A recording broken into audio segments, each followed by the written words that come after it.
ശ്രീകൃഷ്ണാർപ്പണമസ്തു. എല്ലാവർക്കും നമസ്കാരം.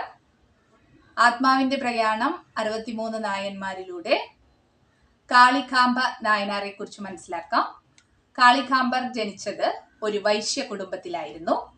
ചോളരാജ്യത്തിലെ ദിവ്യസ്ഥലമായിരുന്നു തിരുപെന്നകടം.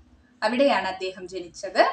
ശിവഭക്തനായതുകൊണ്ട് തന്നെ ശിവഭക്തന്മാരെ സേവിക്കുന്നതാണ് അദ്ദേഹത്തിന്റെ പ്രിയ വിനോദം.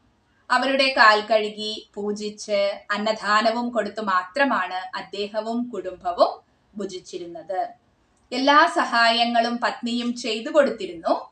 ഒരു ദിവസം ഇവരുടെ ഒരു പഴയ ഭൃത്യൻ ഭക്തനായി വന്ന് നായനാരുടെ വീട്ടിലെത്തി.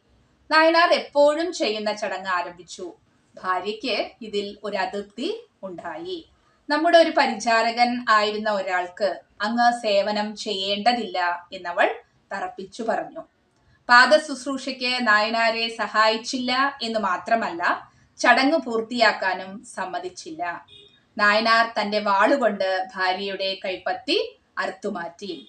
ആത്മബോധത്തിലേക്ക് ഉയരാൻ നമുക്ക് കഴിയാത്തത് കൊണ്ടാവാം നായനാരുടെ ഈ ചെയ്തി അംഗീകരിക്കാൻ പലർക്കും കഴിയില്ല എന്നുള്ളതാണ്.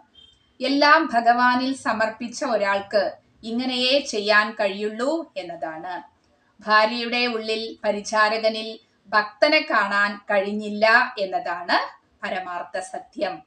അതിലേക്ക് ഭാര്യയെ എത്തിക്കാനാവും നായനാർ അങ്ങനെ ചെയ്തത്. ദൈവഭക്തർക്കിടയിൽ ജാതി മത പദവി വ്യത്യാസമില്ലെന്ന് നാരദ മഹർഷിയുടെ കൃതിയായ ഭക്തിസൂത്രങ്ങളിൽ വിശദീകരിക്കുന്നുണ്ട്.